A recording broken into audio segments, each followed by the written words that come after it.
আল্লাহ নবী সাল্লাল্লাহু আলাইহি সাল্লাম বলেন, কোন বান্দা যখন গুনাহ ছেড়ে দিয়ে তওবা করে আল্লাহর দিকে ফিরে আসে, আল্লাহর কসম নবী বলেন আল্লাহ তাআলা সবচেয়ে বেশি খুশি হন।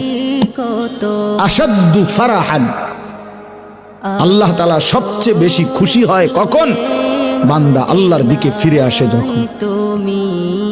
বিতাওবাতি আবদিহি, বান্দা যখন আল্লাহর দিকে ফিরে আসে আল্লাহ তাআলা ভীষণ খুশি হয়। গুনার নাফরমানের জিন্দেগি ছেড়ে দিয়ে আল্লাহর দিকে যখন ফিরে আসে, আল্লাহ তাআলা তখন 7 আসমান সাজিয়ে দেয়। ফেরেশতাদেরকে বলে, আসমান সাজিয়ে দাও, জান্নাত সাজিয়ে দাও।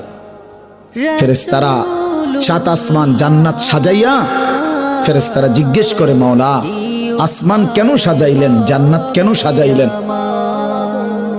তো আল্লাহ তাআলা বলে, আসলাহাল আবদু মাওলাহু, শোনো, আজ এক গোলাম যে তার মনিবকে ছেড়ে চলে গেছিল অনেক দিন, আজ সেই ভেগে যাওয়া গোলাম তার মনিবের সাথে সম্পর্ক ঠিক করে ফেলছে।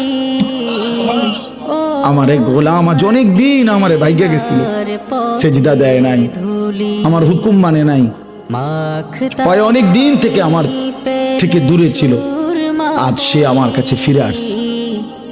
আমার গোলাম আমার কাছে ফিরে এসেছে, এই খুশিতে আমি আসমান সাজিয়ে দিলাম, জান্নাত সাজিয়ে দিলাম।